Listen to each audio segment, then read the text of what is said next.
Olá, Hack Lovers! Começa mais um Hack na Nova Brasil. Hoje, dia 2 de setembro. É 2 de setembro, não se esqueça, hein? 2 de setembro. A gente está gravando um programa diferente. A gente está aqui em Joinville, no EPA, que é o Encontro de Publicidade e Propaganda Acadêmica, um dos maiores eventos do Brasil, voltados para essa galera tão importante que é a renovação do mercado publicitário, da criação de conteúdo e tudo mais. E aí a gente está recebendo aqui duas pessoas muito interessantes que vieram compor o painel de speakers aqui dentro do evento e que vai dividir um pouco com a gente a sua experiência de vida e falar de muita coisa polêmica. Não, mentira, não vai ter polêmica não. Não vai ter polêmica não. Ó, vou inserir o primeiro entrevistado, que é uma das vozes mais expressivas da geração Z, é criativo e dinâmico, iniciou sua jornada quando criança e expandiu sua audiência aos 14 anos ao produzir vídeos curtos para o TikTok, com temáticas sociais, usando o humor como potente ferramenta de comunicação. Ele faz dancinha, ele escreveu livro, ele faz filme, ele estuda cinema, ele mora em Recife, ele mora em Salvador, ele mora no Rio de Janeiro, ele palestra em Joinville. Então, assim, tem bastante coisa pra gente conversar aqui, né, Kaique Brito? Isso aí, obrigado. Seja bem-vindo, Kaique. Ó, a gente vai falar sobre isso e fazer uma dancinha no final, né? Aí a nossa... Aqui. Exatamente, ó. A nossa segunda entrevistada, ela tem 10 anos de experiência em marketing B2B e ao longo da sua carreira esteve envolvida em diversas áreas, incluindo marketing de produto, comunicação e relações públicas, inteligência de mercado e geração de demanda. Sua trajetória inclui passagens por empresas como Ebanks, Neogrid, onde liderou equipes em estratégia de marketing global para empresas de diversos portes. Atualmente, ele é gerente de marketing enterprise no Nubank. Seja muito bem-vinda, Camila Andy Schmaus. Arrasou. Não é isso? Ô Camila, para começar, por que você abandonou o alemão? Já sim. Acho que eu nunca comecei o alemão, talvez. Nunca começou? Então Não. conta pra gente um pouquinho como é que iniciou a sua carreira no marketing. Boa. Primeiro que eu me formei em moda. Como assim? Sim, me formei em moda. E num caminho de acadêmico assim meio conturbado. Mas trabalhava em produtora, trabalhei em agência no começo, e aí a agência que eu trabalhava fechou. E eu falei, e agora? Aí entrei como designer na Neogrid, foi a primeira firma, vamos dizer assim, que eu trabalhei. E aí foi lá que eu descobri esse mundo do B2B, de vendas complexas, um universo completamente diferente do que a gente vê no marketing B2C. E aí, daí fui seguindo, o resto é história. E passei pelo Ebanks e agora há um ano no Nubank. O conhecimento que você adquiriu na faculdade de moda, você não usa pra nada? Nem pra gerar um conteúdo, por exemplo? Ótima pergunta. Não. Eu uso cores, teoria das cores. Massa. Na prática, sim, mas só porque eu gosto mesmo, mas de fato, tipo, conteúdo de moda na época. Hoje em dia, pro que o marketing B2B assim, acho que eu uso pouco, pra ser sincera. Tá certo. E você, Kaique, por que você resolveu criar conteúdo? O que estava acontecendo na sua cabeça quando você achou que você não queria viver isso sozinho? Então, era modinha na minha turma. É basicamente isso. Eu tinha, 11 anos de idade, em 2016. Não sei se eu fiz essa conta certa, gente. Talvez. Eu tenho 20 agora. Mas eu não sei se eu fiz essa conta certa. Gente, é por isso que eu sou de humanas. Vamos lá. Mas é isso. Era muito modinha na minha turma de 7º ano do Fundamental. Ter canal no YouTube. Todo mundo tinha. E eu era um dos pioneiros da minha turma, tá? Eu fui um dos primeiros a ter. E eu gostava muito de gravar, assim, porque eu sempre acompanhei muito YouTube, sabe? Então eu tinha meu canal no YouTube, eu tinha meu perfil no Musical.ly, que é o atual TikTok, né? Então eu tenho o Musical.ly, eu tenho o TikTok antes dele ser TikTok, desde, 2015, 2016. Então eu descobri uma paixão aí, né, em gravar vídeo, em me expressar no audiovisual mesmo, assim. Então, atualmente eu faço faculdade de cinema muito porque eu gosto pra além só das redes, sabe? Eu gosto muito de produzir. Enfim, é isso. Sim. E em que momento você achou que dá pra viver disso? Foi exatamente... Ou melhor, dá pra viver disso? Bom, pra começar, né? eu espero que sim. Mas sim, foi ali em 2019, porque o que acontece? Eu comecei de verdade, assim, eu acho que eu trabalho muito desde criancinha, porque Fora Trabalho ganhar infantil, né? dinheiro. É, Tem uma crítica isso, aqui. Isso aí. Não, mas trabalho, tipo, que eu queria, todos os dias, antes de ir pra escola, gravar pelo menos um vídeo de 15 segundinhos ali de transição. Sabe esses challenges de blogueira de maquiagem assim? Eu fazia isso, só que sem a maquiagem, basicamente. Então, e até hoje eu uso muito dessas técnicas pros meus vídeos. Então eu era viciado em gravar vídeo de transição. Eu acho que ali eu desenvolvi metade das minhas habilidades com audiovisual aos 11, 12. Só que daí chegou um fatídico momento que foi quando o TikTok comprou o Musical.ly, né? A empresa, a ByteDance, comprou o Musical.ly e não mudou só a logo e o nome, mudou a ferramenta. Gravar no aplicativo ficou diferente, gente. Tipo, coisas específicas mesmo de vídeo, tipo, estabilização do aplicativo nos atrapalhava de fazer movimento de câmera, sabe? Enfim, eram as coisas muito específicas. Mudou a mecânica. Mudou a mecânica do aplicativo. Então eu falei, merda, eu preciso fazer alguma coisa que eu quero, tipo, pra continuar gravando, porque eu sempre gostei. E daí, na época, tava acontecendo umas coisas no Brasil, né, 2018, e eu tinha muitas coisas a dizer, como o menino negro gay de Salvador. Então eu queria muito expressar as minhas ideias ali, daí eu fui achando uns outros formatos, até que eu fiz um formato de vídeo que era eu dublando pessoas, falando muita besteira, pra ironizar em cima delas. Então, a partir do momento que eu fiz o meu primeiro vídeo nesse estilo, eu viralizei muito, assim, no Twitter, ali em 2019. Então, a partir daí, eu comecei a trabalhar com isso de fato. Aí eu encontrei minha agência, encontrei Passo, encontrei a Brunch. E desde então, eu tenho feito meus trabalhos, assim, né? Foi por aí que eu comecei a entender que eu dá pra trabalhar com isso. Maravilha. Você, você passou pela Neogrid. Qual foi a primeira empresa que você trabalhou? A Neogrid. Tá, e depois o Ebanks. Ebanks. E o que você trouxe deles pro Nubank, que você coloca em prática aqui? Já que a gente sabe que a moda você deixou lá pra trás. Sim. Putz, eu acho que o marketing B2B ele é uma parada de paciência, assim, é uma construção bem longo prazo. A gente tem que ir plantando sementinhas e tal. E eu acho que o Nu ele nunca vai ser uma empresa B2B. Ele é B2C, é o grande valor do Nubank, está nos milhares de clientes do Nubank. Então a gente não tem nem a intenção de que o marketing B2B vire algo muito maior do que o B2C, porque não vai dar. Impossível. Então, já setando expectativa. Então acho que é muito mais essa preparação de entendimento de mercado, de trazer esse conhecimento do B2B para uma galera que está muito acostumada com o B2C, de coisas rápidas, de campanhas muito impactantes e tal. No B2B a gente tem que descer com profundidade em alguns assuntos e que nem sempre dá pra gente só e com todo respeito ao B2C, né? Mas no B2C acho que ele tem uma liberdade criativa às vezes um pouco maior, e aí no B2B a gente acaba trazendo assuntos que a gente acaba detalhando um pouquinho mais. Para quem tá acompanhando a gente agora e não sabe o que é B2B e B2C. Boa. Explica pra Importante. gente. Então, o B2B ele é a comunicação business to consumer, então da empresa para o consumidor final. E aí o B2B é business to business, empresa para empresa. Então, corporativo, um trabalho corporativo. É mais corp. Mas eu acho que um ponto que o B2B tem que entender, e que as pessoas que trabalham com essa estrutura, acho que agora estão começando a entender, já faz alguns anos, que no fim das contas são pessoas, né? São pessoas dentro das empresas. Sim. E a gente está conversando, a gente não está falando pessoas, com o CNPJ, a gente está sempre conversando com o CPF. De formas diferentes, mas no fim do dia é um CPF. E falando especificamente da Creator Economy, da economia criativa, vocês têm algum trabalho ou alguma filosofia montada para lidar com essa galera? Porque assim, tem muito criador de conteúdo. A gente estava falando num painel mais cedo que no Brasil são cerca de 10 milhões de criadores de conteúdo. É bastante gente. Então, só 400 mil pessoas dessas vivem disso especificamente.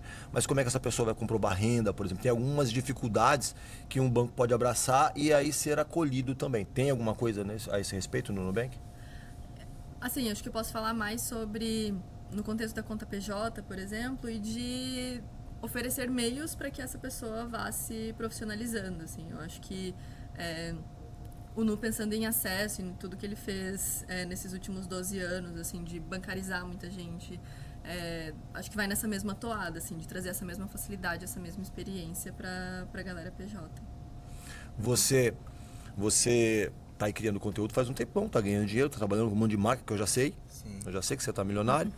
Isso. E como é que funciona essa questão organizacional? Se você tem um time, uma equipe que cuida do teu trabalho, da tua carreira, como é que faz isso? Eu tenho minha mãe, que me ajuda muito com fazer nota, emitir nota e etc. Sai barato ou sai mais caro trabalhar com a sua mãe? Ah, então, ela é uma diva, então ela é boa com coisa financeira, assim. Mas, não, esse é um ponto, assim, que eu tô entendendo ainda, sabe? Tipo, eu tô na minha carreira como criador de conteúdo, mas eu também tô, tipo, na minha carreira como, sei lá, como estudante, como pessoa, crescendo e entendendo as coisas, sabe? Então, ao mesmo tempo que eu tô na minha carreira na internet, nas redes, eu também tô tentando, né, ir mais pro backstage da coisa, por trás das câmeras, pra dirigir, roteirizar. Então, ao mesmo tempo que eu entendo a necessidade da estrutura para lidar com o meu trabalho nas redes e publicidade e tal, também entendo que eu tô investindo muito tempo também na minha formação como profissional, assim, de cinema, sabe? Então, eu tenho, tipo, eu e minha mãe, minha internet é isso, mas por isso que eu ainda não pensei em, tipo, contratar pessoa pra roteirizar e não sei o quê. Até porque é a parte que eu gosto de fazer, né? Então, assim, se fosse realmente abrir, tipo, aumentar uma equipe, começar uma equipe pra alguma coisa, seria pra esse lado aí mais burocrático da coisa. Mas ainda não aconteceu. Tá certo, mas vai acontecer já, hein? Se tudo é certo. Como é que funciona a questão de investimento, por exemplo, em tecnologia? Tudo bem, o Nubank é digital, nasceu digital, é o ponto de encontro dele, é no digital, mas como que é o investimento em tecnologia e inovação para facilitar esse acesso e os serviços? Posso só pausar? Eu não posso falar tanto sobre o No, assim, Tá. como instituição. Tá, então você falou que não é só business to business, no final business to business, não é só B2B, você fala com pessoas e tal. Mas qual que é a diferenciação que você faz entre prospectar o corporativo e o consumidor final? Boa. A gente até estava falando um pouquinho na apresentação sobre isso. Quando a gente vai no consumidor final, normalmente a gente vai na emoção. Eu pego, cara, é o desejo do momento, é aquele tênis que tá todo mundo usando, eu vou no hype, eu vou ali, ofereço aquilo. E é uma compra muito instantânea, assim. Se a pessoa tem lá e tem dinheiro e tá com a grana ali pronta, ela vai comprar. Então, é um ciclo muito curto e ele é muito linear também. Eu crio esse desejo, ofereço o produto, tá com preço, de repente tem uma promoção, fechou, massa. Quando a gente está falando no corporativo, eu não estou vendendo só para uma pessoa, apesar de estar falando com uma pessoa. Então, eu estou vendendo para um comitê. Tem o cara do financeiro, tem o cara do jurídico que vai lidar com o contrato, tem o cara de compras que vai olhar e falar, putz, essa ferramenta aqui está com um preço que está fazendo sentido, comparada a outra e tal. Então, eu tenho que convencer não só mas pegar pela razão e não pela emoção, um grupo de pessoas dentro de uma empresa. Então, acho que a grande diferença no que a gente estava comentando ali antes, que a comunicação para o consumidor final, às vezes, ela é muito mais criativa, emotiva, pegando muito mais no coração. Quando a gente fala da corporação, a gente precisa trazer mais para o racional, trazer uma informação de dados, até no escrever mesmo, a gente cuida, putz, não vamos usar muito adjetivo, ou se eu usar um adjetivo, eu preciso provar de alguma forma, eu sou melhor do que o outro. Por quê? Baseado em quê? Eu não posso falar só, eu sou bonita e tá valendo. Azul é legal. Não dá. A gente precisa explicar de alguma forma o porquê que isso é de fato dessa forma. Então isso acaba trazendo... É muito mais legal às vezes você falar, nossa, esse óculos é lindo, ele vai, né, fechar com o teu rosto e tal. E aí depois você fala, mas ele é de acetato, ele tem um negócio aqui, o parafuso dele tá ali, ele vai assim, vai assado. Então essa venda um pouco mais técnica acaba às vezes na comunicação sendo mais boring, assim. Mas a gente precisa trazer isso para que esse convencimento tenha substância para quem vai comprar lá na ponta. Certo. Você, Kaique,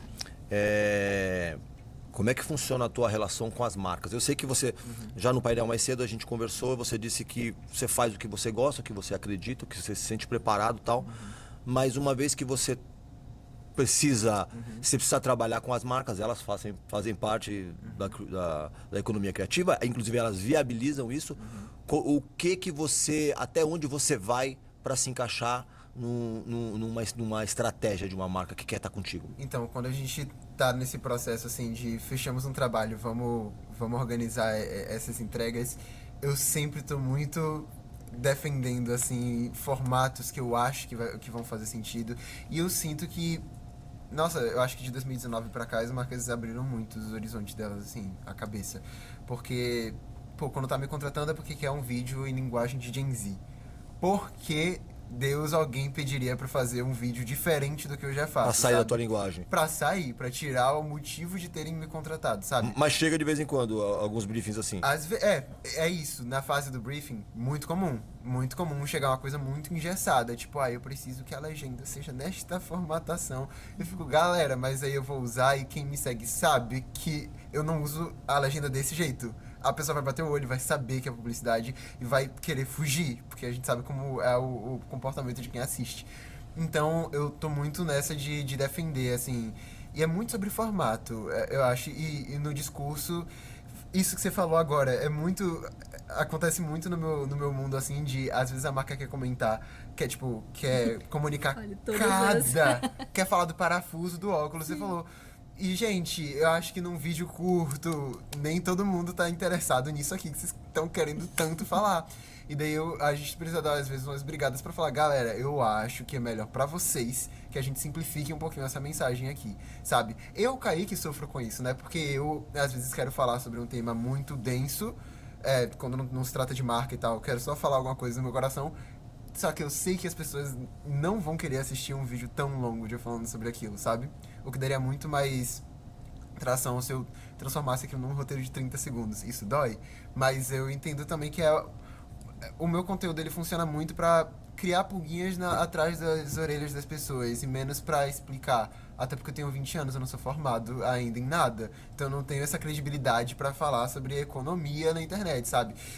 Ou qualquer outra coisa. Então eu puxo muito pra esse lado da reflexão. E daí com as marcas, a minha abordagem ultimamente tem sido essa, assim. Vocês têm tal serviço, tal produto. Como a gente pode encontrar algum dilema sobre crescimento, sobre essa fase dos 20, enfim, e como a gente consegue linkar uma coisa a outra. Tem sido muito nesse caminho do meio termo. E de 2019 pra cá, evoluiu muito, assim. Que bom, né? E posso comentar Claro. um ponto? E eu acho que essa comunicação corporativa tá bebendo muito dos formatos de consumidor. Porque LinkedIn, por exemplo. Sim. LinkedIn colocou uma aba agora só full vídeo. E quem tá no LinkedIn hoje, LinkedIn é aquela rede social que todo mundo acha que é para procurar emprego. Mas a galera tá consumindo muito conteúdo e aprendendo e usando como formas de se profissionalizar, se aprofundar no assunto e tal. E LinkedIn, nos últimos 2 anos, investiu muito agora nessa estrutura de vídeos, de levar isso para a audiência também. Então, tá bebendo um pouco, e as marcas que conversam com outras marcas, né, que é o caso do B2B, estão usando muito desse recurso também. Porque é algo que tá no dia a dia, né? Sim. Então, às vezes o executivo tá lá, ele não tá no TikTok, no Instagram, no Reels fazendo assim, mas ele agora tá com esse comportamento também dentro do LinkedIn. E as marcas estão bebendo um pouco disso, dessa tendência do consumidor para colocar para a empresa. É o que você falou, né? São pessoas, então é interessante pra gente assistir, Exato. sabe? E eu ia até perguntar pra você, Camila, o seguinte, essa história do o marketing de influência, ele é tão importante pro B2B quanto ele é importante pro B2C? Super, super. No caso do B2B, a diferença é que os influencers, eles são especialistas no assunto, e não estou dizendo que os influencers normalmente não são. Mas normalmente é um cara que trabalha já com aquilo de alguma forma, já tem um contato com esse assunto há muito tempo, então ele é uma referência no assunto, e aí as marcas usam também um pouco desse conhecimento para fazer essa relação, e eles pensam, se o cara está se associando àquela marca é porque ele de fato entrega o que ele está prometendo. Então essa associação com grandes pessoas é super relevante. Vai prestar essa credibilidade. Exato. E às vezes a gente tem influencers que são da própria empresa. Então eu já trabalhei com executivos no passado, que são executivos que vieram do mercado para trabalhar na empresa e que a gente acabava trabalhando no perfil deles como se eles fossem influencers. Então tinha uma pessoa de conteúdo, por exemplo, que ficava só criando conteúdo para aquele porta-voz. Então, óbvio, são conteúdos colocados, o time de marketing trabalha e tudo, mas está 100% trabalhando a audiência da pessoa física. Corre um risco da pessoa, o executivo saiu da empresa e levou toda essa construção que a gente fez com ele. Isso faz parte do jogo, e aí a gente pega o próximo, entende de que forma que a gente consegue mudar e ainda conseguir capitalizar em cima disso. Mas muito. Legal. Ô Kaique, você já fez algum trabalho com banco? Nunca fiz com banco, sabia? O Nubank vai ser o primeiro? Tomara. Não, só de curiosidade, assim. Não, enquanto vocês falavam de banco, eu pensei, é verdade, eu acho que eu nunca fiz. Já vi muita proposta, mas é porque isso também tem uma coisa muito específica.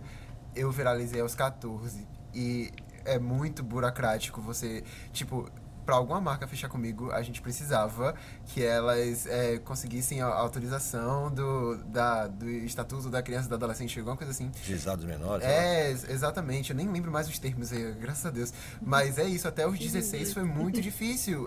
Tipo, a partir dos 16 não precisava mais dessa autorização muito, sabe? Porque é isso, levava, sei lá, uns 30 dias pra sair. Marcas trabalham com urgência. Não tem esse tempo. Então, a única marca que fechou comigo pré-16 anos foi Netflix. Foi a marca que teve paciência. Falou assim, tá bom, vamos esperar. Enquanto isso, a gente vai só trabalhando aqui no nosso relacionamento. Foi, tipo, a única, assim. Aí eu fiz 16 e eu comecei a trabalhar. Mas aí também tem isso, né? Tem essas restrições. Eu não sei se com o banco é só a partir dos 18. Eu tô muito desligado disso atualmente. Mas bebida alcoólica, por exemplo, acho que é só 21 ou 18 também, enfim. Não fiz com o banco ainda, não. E bebida alcoólica você já fez? Não.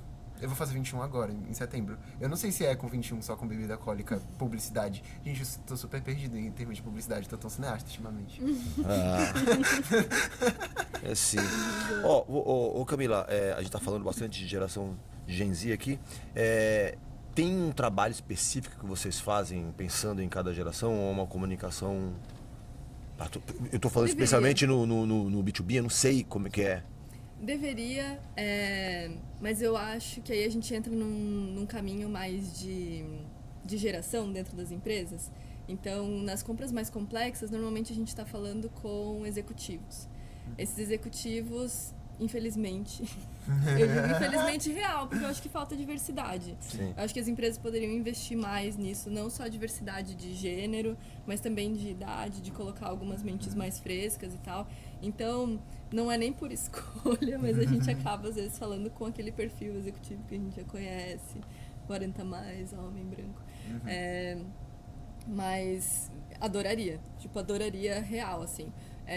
A gente fez um evento recentemente e que acho que foi o primeiro evento que eu consegui ver uma pluralidade maior de pessoas, assim, dentro das empresas, um número de mulheres muito grande, e que aí já dá uma felicidade, deixa o coração assim um pouco mais quentinho. Eu acho que questão de diversidade de gênero já evoluiu bastante, mas a parte de carreira, de estar numa posição de executivo e tal, ainda passa por aquela questão de experiência, de idade, de tempo de cadeira e tal, e não concordo 100%. E o que é possível fazer para... Tudo bem, que é um esforço da sociedade, né? Sim.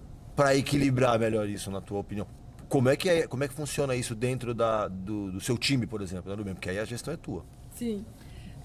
Cara, a gente tem que promover a diversidade em tudo que a gente faz. Então, se eu tô, por exemplo, promovendo um evento e escolhendo o pipeline de speakers desse evento, eu quero colocar a diversidade. Então, eu faço... eu preparo esse pipe de speakers de uma forma proposital.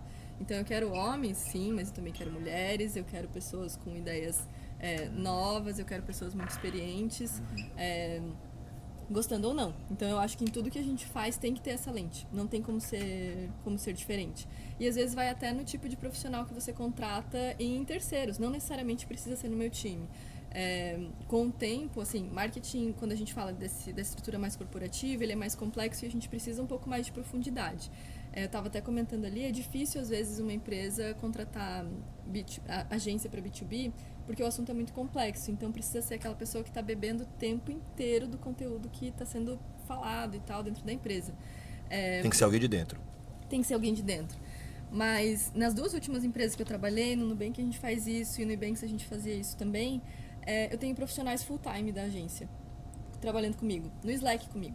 Então, ele não passa por uma estrutura de, tô falando com o atendimento vai passar o job para o time criativo, que eles vão pensar em alguma campanha, vão ter uma ideia maravilhosa e vão ver em essa tempo proposta. real. É na hora, sou eu conversando com a pessoa de conteúdo, sou eu conversando com o designer, e aí assim a gente vai construindo as coisas juntos. E aí é nessa hora também que a gente tem que prezar pelo ângulo de diversidade, pra gente olhar e ter essa pluralidade nos fornecedores e nas pessoas que estão construindo as coisas com a gente. Que legal.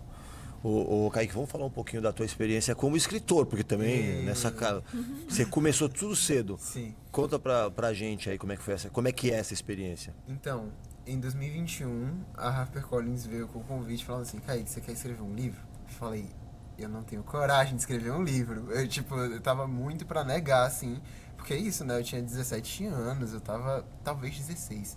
Eu tava muito nessa de, calma aí, vamos deixar os escritores Deixa eu fazer minha escreverem. dancinha.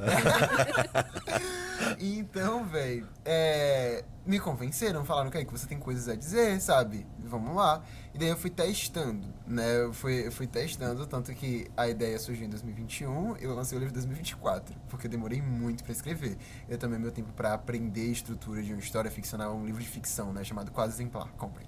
E daí, eu levei meu tempo pra estudar, eu levei meu tempo pra amadurecer a história mesmo, sabe?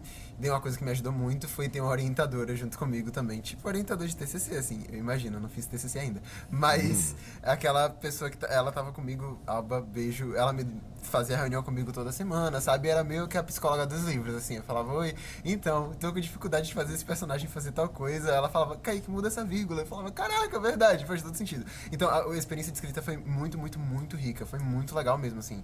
Era a minha terapia semanal, escrever um capítulo ali por semana, e daí terminou virando uma história que minha paixão pela história só vai se renovando, sabe? Porque eu escrevi sobre coisas tão específicas na minha mente que às vezes eu volto ali, sabe? Eu fico, caraca, Kaique do passado, você arrasou nessa. Você foi inteligente aqui nessa frase. Então, foi muito, muito, muito divertido escrever. E daí, isso me abriu horizontes, assim, sabe? Pra entender que eu gosto muito mesmo de pensar nas histórias, além de só atuar ou gravar meus vídeos, enfim. Vai Foi ter muito, mais muito legal. O quê? Vai ter mais livro? Então, todo mundo me pergunta isso, né, Kaique? Você vai lançar mais livro? Que isso? Não, e tipo, eu quero muito escrever mais livros, só que eu sinto que pra vir outra ideia de algum outro livro tem que ser algo que eu vou querer muito escrever, porque é isso, é um processo árduo. Tipo, no meu livro não tem uma palavra ali que eu não pensei em escrever, sabe? Então eu preciso querer muito falar sobre alguma coisa, sabe? Eu preciso muito ter um milhão de coisas pra passar pras pessoas, assim. Tá, e como é o nome do seu livro? É Quase Exemplar. E onde é que o pessoal pode comprar? Na Na Amazon? Amazon vai estar facinho, chega tipo um dia, velho. E basicamente a história do livro é o seguinte: é sobre um menino negro e gay de Salvador que é pego pela mãe quase beijando outro menino durante as férias. E daí, com medo de decepcionar essa mãe, ele vai se matricular na escola mais cara e concorrida de Salvador pra agradar ela, sabe? Virar esse filho exemplar. E daí o livro a gente vendo ele não conseguindo ser esse menino engomadinho que ele tanto tenta ser, sabe? É um romance, é levinho, uma ficção, é aquele filminho de Sessão da Tarde, sabe? Basicamente. Espero que vocês gostem, se vocês forem ler. Então, você que vai comprar esse livro, depois eles vão mandar uma mensagem pra você e dizer de que forma que foi impactado. Eu amo isso. Acho que é o importante, melhor né? tipo de feedback. Eu amo quando as pessoas falam dos meus vídeos, até porque é a minha maior paixão. Mas quando as pessoas falam pra mim que leram meu livro, que gostaram, é tipo, nossa, você gostou profundamente de mim, sabe? Eu tô todo ali no meu livro. Então é muito, muito legal saber que as pessoas leram, tipo, 320 páginas de Kaique falando na voz de um personagem. Ótimo, ótimo. Eu vou fazer isso também, eu vou ler e quero passar o feedback pra você. Espero que vocês gostem. Ô Camila, de que forma que vocês estão hoje utilizando a IA dentro da experiência de vocês? Como é que funciona como é que tá funcionando a tecnologia nesse atendimento das pessoas? Eu sinto só fazer um parêntese. As respostas dele, o assunto dele tá muito mais legal que o meu. Nossa, Tá nada, tá legal. É tão divertido. Enquanto você fala, eu me sinto ouvindo um podcast de fato aqui, ó. Eu tô ouvindo um podcast ao vivo. Olha Eu amo aí, ó. isso. Eu acho que e até um ponto, não vamos traçar a polêmica, mas acho que no mundo criativo, a IA vem para ajudar. E há quem questione, e há quem, produtores de conteúdo que falam, puta, não, jamais, eu não, escrevi esse texto inteiro sem ChatGPT. Não tem uma colaboração. Ninguém. Até que ponto, sabe, vale a pena?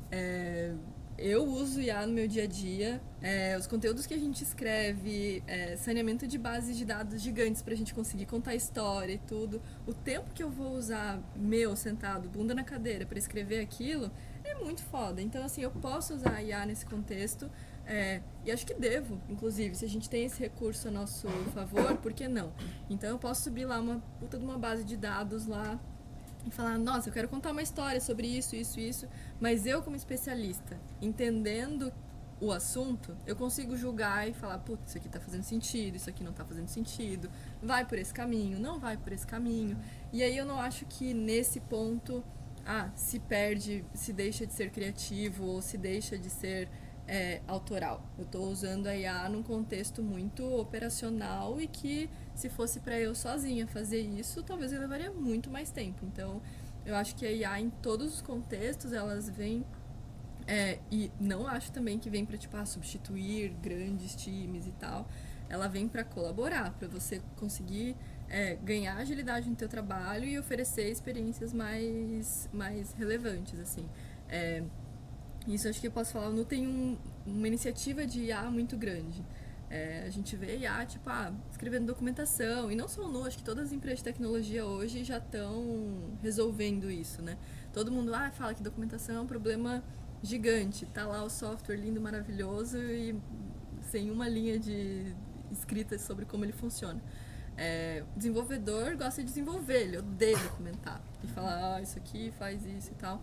Então, é mais um caminho onde a IA deve ser utilizada no dia a dia, então, sem preconceitos. Você que está com a gente aqui no TikTok, no Instagram, no YouTube, você vai ficar com um vídeo agora do Kaique, chamando a atenção para uma nova maneira de consumir os conteúdos. Você falou, né? Se você vai assistir, você vai ver que a galera não consegue só assistir. Tem que fazer mais alguma coisa, né? Daqui a pouco a gente volta e discute sobre isso. Por que ninguém mais só fala? Parece que a cada dia que passa, a nossa atenção vai ficando menor. A gente assiste televisão enquanto vê o Twitter e posta stories no Instagram. A gente conversa com o celular por perto, porque vai que chegou com notificação. Então os vídeos que a gente assiste são sempre de maquia e fala, come e fala, dirige e fala. Será que a gente não consegue mais olhar olho no olho? A gente precisa mesmo do Subway Surfer, do slime na tela pra chamar atenção. É meio irônico eu fazer esse vídeo cheio de cortes pra falar sobre isso, mas afinal eu tô dentro do sistema. E isso tem me feito pensar. Estamos de volta com o REC na Nova Brasil, hoje aqui direto do EPA, Encontro de Publicidade e Propaganda Acadêmica aqui em Joinville, e recebendo a Camila Andy Schmaus, certo? Gerente de Marketing Enterprise no Nubank, e o Kaique Brito, escritor, bailarino, cantor, compositor e influencer. Perfeito. Vamos para quem não, se você tá no rádio agora, você não passou pelo digital, você não viu o vídeo onde o Kaique humilha não. Mentira. Chama atenção para a nova maneira de consumir conteúdo. Conta pra gente aí um pouquinho. Esse é um bom vídeo. Eu me inspirei num texto do Instagram Futuro Sensível. Eu vi aquele texto e falei, meu Deus, gente, vocês falaram uma coisa muito perspicaz, que é sobre a gente tentando otimizar o nosso tempo de um jeito tão absurdo, que é aquilo, e também de prender a nossa atenção, né? Então, os vídeos que a gente vê agora das pessoas falando no TikTok gente, me arrumando pra sair enquanto eu converso com vocês. Gente, tô no carro dirigindo aqui enquanto eu converso com vocês. Se maquiando. Não é? E eu me pego prestando mais atenção nesses vídeos. E é isso que dói, sabe?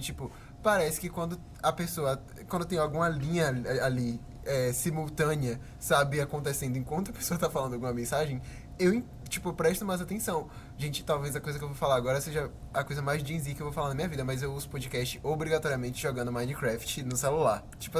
Eu ouço podcast enquanto jogo. Eu não vou prestar atenção. E você consegue prestar atenção assim? Eu só consigo, porque é uma coisa que eu tô fazendo que não exige muito no meu cérebro, sabe? Então eu ouço muito bem o que a pessoa tá falando. Não em momentos em que eu tô, num momento muito tenso do jogo, aí eu volto, 30 segundos pra prestar atenção. E eu sou muito consumidor de podcast, eu ouço muito.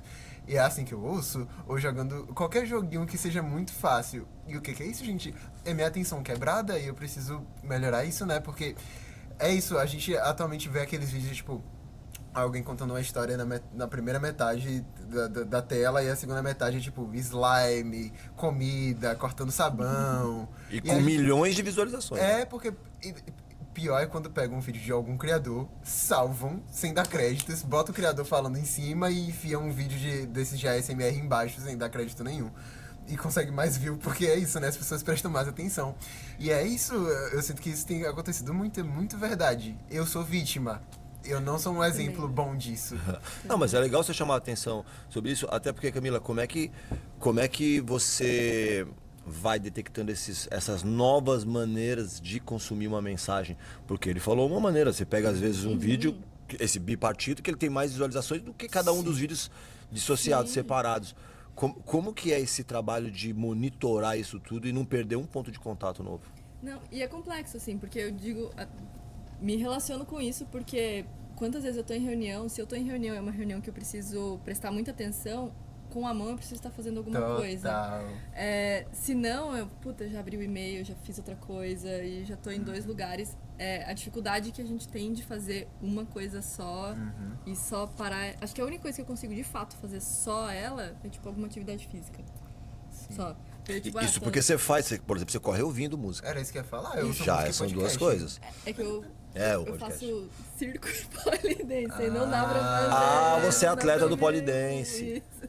Tá, não não dá dá, pra né? ouvir música. Você faz circo também? Circo, aham. Tudo. É muito legal. legal. É muito bom. E aí, de novo, é onde a mente esvazia e consegue colocar a atenção plena ali. Mas é um pouco disso, tipo, por mais que a gente tenha as métricas de performance de e-mail e tal dentro dos nossos dashes e tudo, a gente sabe que muitas vezes aquela atenção está muito dividida. Então, qual é a efetividade real de um e-mail? 0. Baixíssima, assim. A gente recebe um monte e já ignora a mesma Sim. quantidade. Mesma coisa, mensagem no LinkedIn, quando manda querendo marcar alguma reunião já direto querendo já Não sei marcar nem uma quem é. reunião. E nunca falou comigo e falou, e aí, vamos marcar, tem disponibilidade? Eu falei, não Não, eu tem recebo uma disponibilidade. porrada de mensagem assim e eu não consigo nem responder. Isso. E aí, às vezes eu me sinto mal, mas eu falo, cara, não dá. Acho que nós, comunicadores, temos que fazer melhor do que isso. Tipo, a gente tem que pensar em outras formas de atingir esse público. Então, eu acho que para nós, a gente busca sempre entregar um conteúdo que é de interesse genuíno de quem está consumindo. Então, mais do que eu falar pra ti, 10 formas de você vender mais no seu e-commerce. Sério, tipo, ele pode pegar esse conteúdo em qualquer lugar. Então, eu prefiro passar muito mais tempo trabalhando num conteúdo mais complexo, que vai entregar valor e que às vezes é um conteúdo que eu escrevi pra você, pessoa física, naquela empresa específica. Eu sei que é aquele tempo que tu vai, a hora que tu abrir e falar, esse aqui é pra mim de fato. Eu escrevi, tipo, alguém escreveu isso aqui pra mim. As empresas que trabalham com vendas complexas e aí fazem muito ABM, que é o Account Based Marketing, onde a gente personaliza o marketing para aquela empresa e aí até para a pessoa que está consumindo aquele conteúdo. A gente faz isso 1 para 1 mesmo. Eu paro minha semana para pensar o que eu vou fazer para aquela empresa. Então, é uma garantia maior de que o teu conteúdo vai ser consumido. Zero expectativa, assim, de bota as coisas no e-mail, manda mensagem no LinkedIn. A efetividade é muito baixa. Sim. Vou fazer uma pergunta que cabe pros dois agora. Como é que vocês lidam com os haters? Ixi. Porque tem no corporativo. Me conta aí, te abala? Bastante, assim. Antes eu dizer que não, assim, mas é porque é muito ali embaixo no iceberg, sabe? Vai muito mais profundo do que você vai sentindo na superfície. Assim, eu viralizei muito com conteúdos muito bem posicionados, né? Então, quem tava do meu lado tava muito do meu lado e quem discordava tava muito contra mim. Não era discordar de você, é discordar de uma filosofia. Exato. Entendi. E daí essas pessoas também adoram um motivo pra discordar de certas pessoas. Então, nossa, assim, eu como uma criança na internet, né, ali, sei lá, uns 10 anos, eu via muitos youtubers já fazendo aqueles vídeos respondendo haters e tal. Então, eu cresci pensando assim, porque eu sempre senti que eu ia criar conteúdo, assim, eu acho que era normal do meu dia a dia, eu já gravava, então eu pensava, quando tiver haters eu não vou ligar, tá ligado? Era basicamente Você já tava isso. meio que se preparando. Porque eu já entendia de como funcionava a internet. Eu já brigava no Twitter aos 11 anos de idade, com aleatórios, sabe? Então, eu entendia a dinâmica das coisas, mas você nunca tá completamente preparado pra receber comentários tão pessoais, né? Então, com o tempo eu sinto que você vai tentando agradar até quem não gosta, e você vai entendendo que não tem onde chegar, né? Porque quem não gosta não tá disposto a passar a gostar, na maior parte das vezes. Então, eu acho que eu fui me podando muito com o tempo, assim, sabe? Fui ficando mais cuidadoso com alguns detalhes, tipo, ai, não vou fazer essa piada porque eles vão dizer que foi tosca, sabe? Ai, não vou fazer tal vídeo porque eles vão falar que eu tô procurando like, entendeu? Tipo, sendo que às vezes era só uma vontade aleatória. Então você vai ficando mais cuidadoso, tá ligado? Mais podado. E eu acho que isso foi acontecendo muito comigo, sabe? Então eu fui diminuindo frequência, fui ficando mais, sabe? Mais retraidinho. Autocensurando-se. Eu fui me autocensurando. Aquela crítica que vinha antes já virou uma autocrítica também, sabe? Então eu acho que isso foi acontecendo com o tempo. Mas aí agora, que eu também não tô muito no mesmo ambiente, assim, na mesma área de conteúdo, né? Agora eu falo muito de algo, das coisas mais subjetivas da experiência de ser um adolescente crescendo na internet. Eu sinto muito menos isso, assim, até porque divide muito menos opiniões, tá comigo quem tá comigo ali, é uma bolha mais segura. Eu gosto mais disso, sinceramente. Gosto mais de ter conversas mais profundas e significativas com menos gente do que fazer vídeo que vai irritar e vai dividir muitas opiniões e tal. Nem sempre isso é bom, monetariamente falando. Isso não é tão rentável quanto, mas me coloca num lugar de longevidade, né? Eu vou querer continuar Saúde trabalhando. mental é bom também, né? Senão eu ia parar, sabe? Então, é assim que eu lido, assim. E perceba como, eu acho que quanto mais o conteúdo ele vai sendo autêntico meu, menos eu me sinto mal quando vem crítica. Então, por um tempo, eu gravava esses vídeos que eram muito mais sobre Brasil e menos sobre mim. E a partir do momento que eu fui gravando coisas que dizem ao meu respeito, se alguém tá discordando, como assim você tá discordando de algo que, tipo... Sou eu, pô. Minha verdade. Tipo assim, discorde aí, não tem o que fazer. Então eu acho que quando isso foi acontecendo, tipo, um vídeo recente meu que eu fiz uma mini reflexão, assim, sobre nossa necessidade de performar. Sabem o Letterboxd, sabem o Last FM, esses contadores de músicas e de filmes que a gente assiste, a gente tá, tipo, cadastrando cada coisinha que a gente consome, que eu sinto que chega um momento que fica um pouco performático. Vou ouvir só tais artistas, porque quando eu postar os artistas que eu mais ouço vão ser os mais legais, sabe? E daí, tipo, eu fui falar isso, vou falar, ai, Kaique, tá procurando problema, isso nem existe, fala de coisas de verdade. Fico, gente, é um problema pra mim. Pronto, acabou. Eu vejo alguns amigos nessa mesma necessidade e eu fico, gente... Deixa eu falar das coisas, sabe? Então, atualmente, quando vem algum hater, eu fico muito mais do meu lado, sabe? Do que tentando agradar. Porque se eu tô falando coisas que dizem ao meu respeito, sabe? Eu tô muito mais tranquila com isso do que antigamente, assim. Muito mais, muito mais. Você encontrou uma maneira de lidar com isso. E você, Camila, como é que você faz? Você precisa dessa pessoa que tá reclamando do outro lado. Eu acho que tem dois universos de haters, né? A gente tem empresas talvez concorrentes que podem ser consideradas haters. Que legal.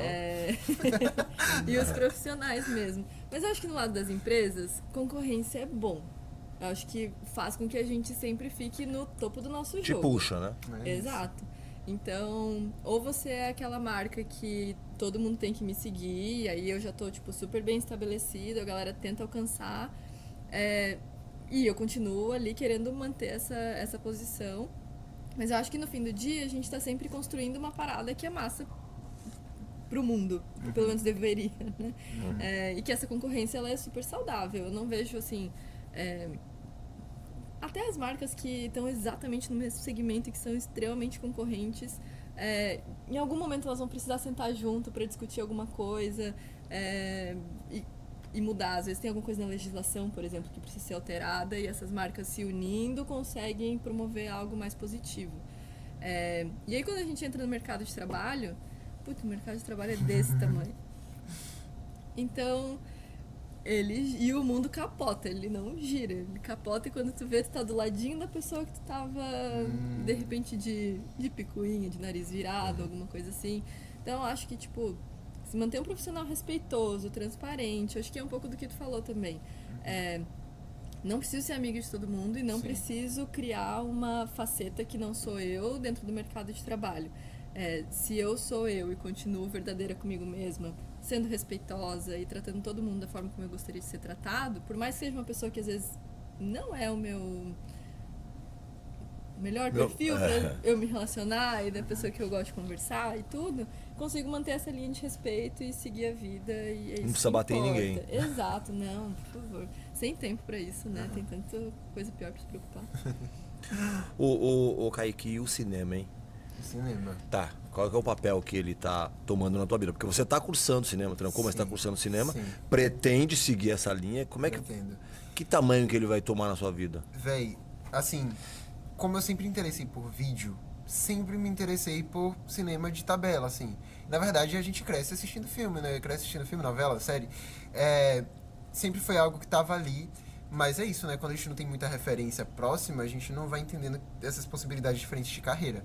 Então, sei lá, eu fiz teatro quando era criança, fui o Peter Pan, tá ligado? Essas coisinhas de escola e tal. Então eu sempre entendi que eu gostava de tanto de performar, sabe, de atuar e tal, quanto de estar atrás das câmeras. E atualmente eu faço as duas coisas, né? Eu sou ator também. E daí a minha primeira experiência num set de filmagem foi gravando um filme chamado Sem Coração. Tá na Netflix, assistam. E daí a gente tava gravando Sem Coração em 2022 e eu tava achando que o set ia ser uma coisa e era outra, sabe? Eu achava que era apenas estúdio, várias câmeras e tal. Mas era tipo uma coisa legal, com gente legal, fazendo coisa legal, sabe? Então eu me apaixonei, assim, pela coisa. Mais ainda, ali eu firmei que era de fato a carreira que eu queria seguir. E é isso, no cinema eu tenho muito interesse de ser roteirista, diretor, montador. Amo editar vídeo, então eu tenho certeza, assim, que montagem vai ser algo que eu vou querer muito fazer no futuro. Mas também amo contar as minhas próprias histórias, assim, né? Então eu quero estar no roteiro e na direção de projetos também. Então esses são os meus maiores interesses, assim. E daí, ultimamente, eu tenho muito focado nisso, sabe? Em estudar isso, tipo, de forma teórica, pegar referência e tal. É isso. Nada mal, hein? Nada mal. Ô Camila, a gente tá chegando meio na parte final do programa. A gente vai ter um momentinho de autoconhecimento já já. Mas antes, eu queria que você dissesse pra gente o que o Nubank tem que nenhum outro player, nenhum outro banco tem. Eu acho que o time. Acho que são pessoas que querem sempre fazer diferente e estão sempre pensando no cliente. Sempre. O cliente é o centro. E como é que o cliente do lado de fora sente essa diferença? Tá aqui, o cara vai aqui agora, o cara é desbancarizado, o cara não tem mão. O cara vai escolher um banco digital ou um banco para abrir uma conta. Porque mesmo o banco que não é 100% digital, ele também está presente no digital, então você consegue abrir uma conta.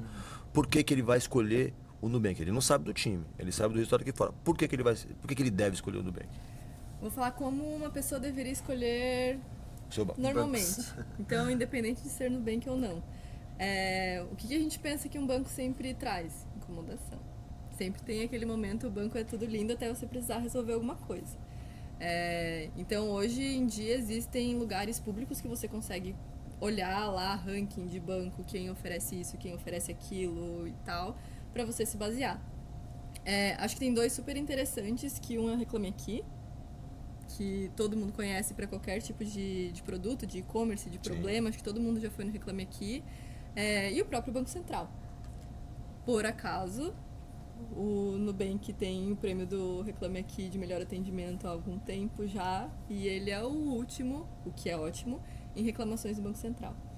Então... Nada, satisfação garantida ou seu dinheiro de volta. É o cliente no centro. Acho que é um bom argumento, né? É um bom argumento. Bom, agora a gente chega na parte de autoconhecimento, que aí eu vou começar contigo, Kaique. Que divertido, autoconhecimento, diga. Então é o seguinte, pra você é o seguinte, você começou a tua trajetória muito cedo, sua carreira muito cedo, 10 anos, 9 anos, começando a gerar conteúdo. Mas, assim, qual foi o momento mais marcante da tua infância? Aquele momento ou aquele acontecimento que fez com que você, por exemplo, seguisse esse caminho que você optou por seguir hoje? Que legal essa pergunta. Nossa, é difícil pensar em infância, assim, às vezes.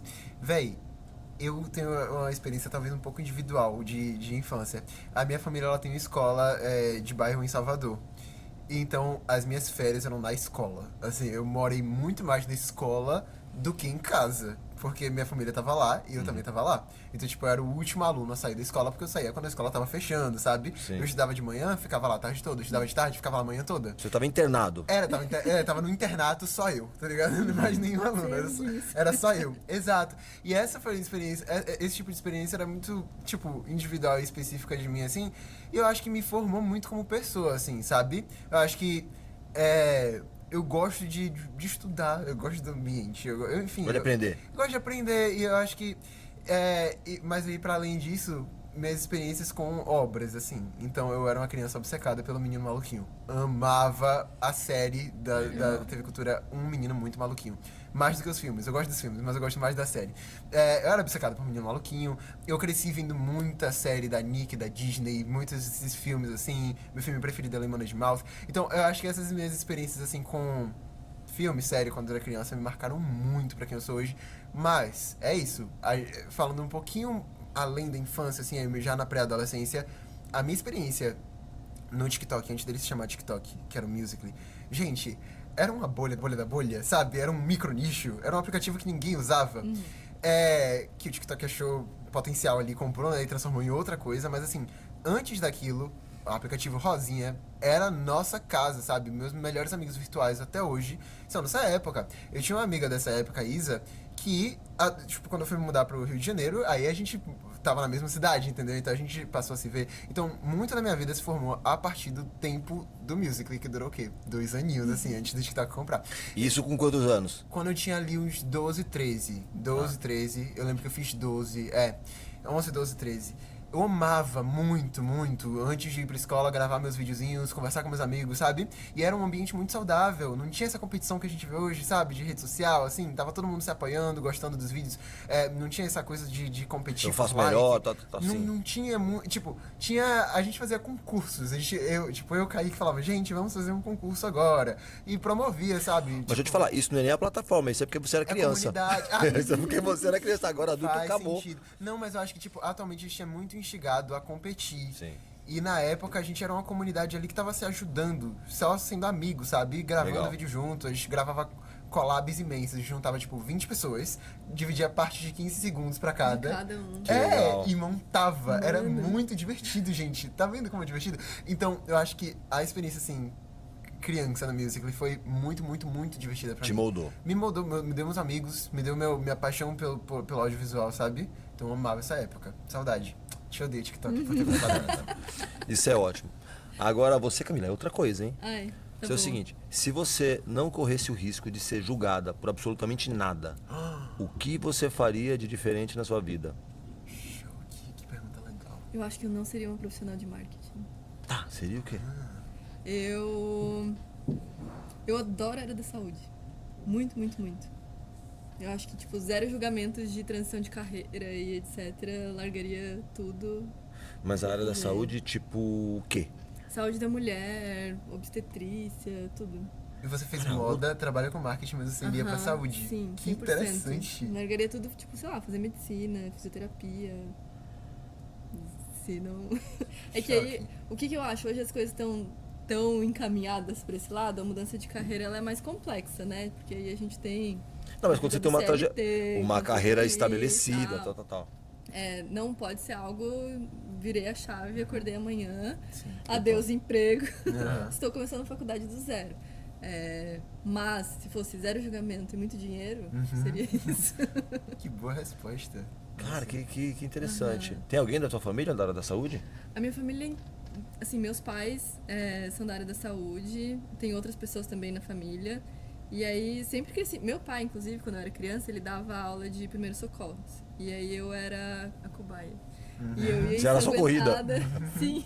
Ele fazia sangue falso, colocava roupa suja, eu ia pra ele pros cursos e eu ficava assim, machucada. E aí, conforme eu fui crescendo, tipo 4, 5 anos, aí eu comecei a entender como funcionava o processo de avaliação de primeiros socorros.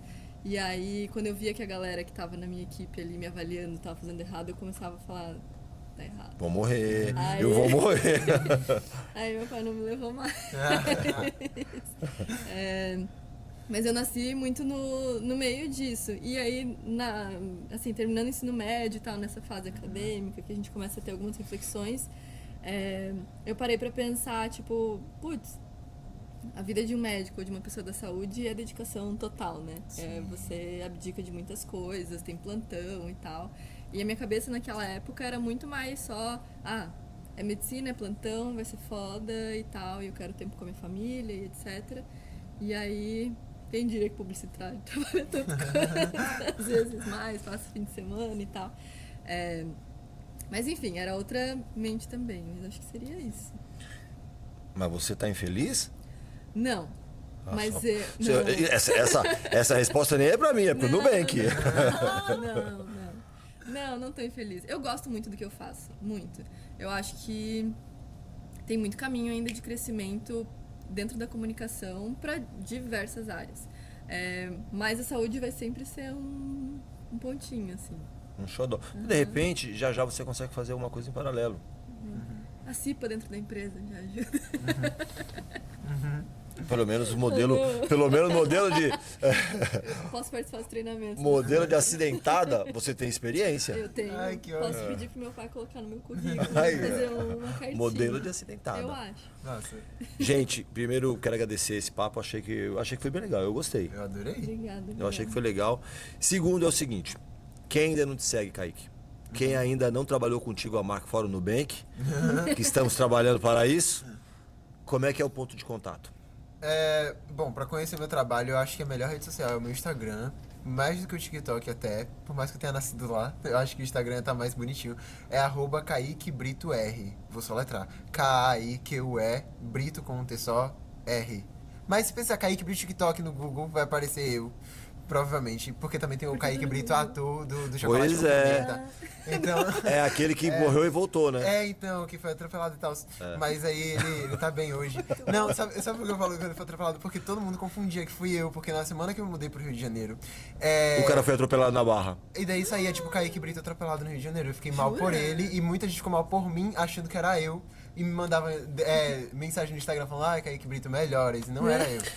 É porque você ainda não tinha uma amiga que foi modelo de acidentada. Ela poderia até dar uma dica de como. De fato, velho. Mas aí é isso, tipo. Kaique Brito, um cara legal, um ator, só que ele é outro ator. Enfim, Kaique Brito nas redes sociais. E é isso, assim. E também tem meu livro, Quase Exemplar. Tem o filme que eu atuei, Sem Coração, Que tá no Netflix. que tá na Netflix. É isso. Um Isso aí. bocado de coisa. Tá. E você, Camila? Quem quiser que você dê uma palestra como você acabou de dar aqui no EPA, quem quiser compor esse time maravilhoso que você disse que é o diferencial do Nubank, ou quem quiser simplesmente conversar contigo e ter um direcionamento de uma mulher inspiradora, qual é o ponto de contato? Eu vou falar o LinkedIn, né? Meu nome no LinkedIn vai estar lá. Eu sou bem diferente do Kaique nas redes sociais. Instagram fechado, meio chato, assim, mas é porque eu sou... eu tenho... A gente Você faz tem isso... paz, né, pelo visto. Tenho. Isso é lindo. E tem Que é um pouco isso, de paz? preguiça também. Assim. Não preguiça, mas assim, não sou a pessoa que vai... Aham. Não consigo, tipo, não... Você não sou gera eu. um conteúdo enquanto faz outra Não, coisa. não. Você não se maquia enquanto dirige, você não trabalha enquanto Raramente dança. eu aqui. Diquinhas de marketing enquanto eu vou pra empresa. Não dá, assim. Eu não tenho o dom. Eu acho que, cara, precisa ter o dom, precisa gostar muito. Sim. Eu morro. De gravar o depoimento ali, eu já tava, tipo, Tava tensa. sofrendo. Mas LinkedIn, eu adoro conversar. Eu acho que a gente, como eu comentei ali na palestra, a gente precisa de muitos profissionais que queiram, tipo, fazer B2B de uma forma diferente e tal.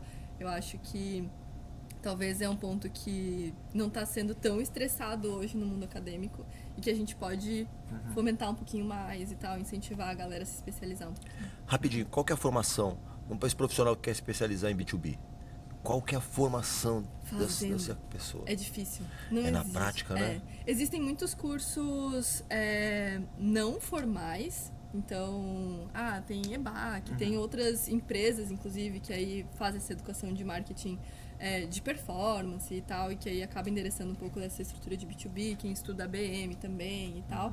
São cursos mais livres, mas eu acredito muito na intersecção de talentos. Então, sabe, tipo, quando pega um engenheiro que vai trabalhar com um médico e aí ele desenvolve uma ferramenta super foda. É muito legal.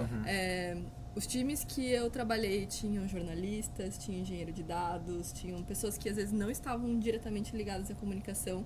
E aí são profissionais incríveis, excelentes, que brilham muito. Então, acho que o bom tá aí. Você não vai matar ninguém. Então você não precisa fazer medicina. Sim. Exato. Você pode estar, tipo, na tua carreira de hoje e começar a estudar, de repente colar em alguma pessoa que já tem experiência, Tem espaço. tentar entender mais, tem muito espaço. Tá. Pra fechar, você falou pro pessoal te buscar no LinkedIn. Soletra então teu nome? SCHMALZ.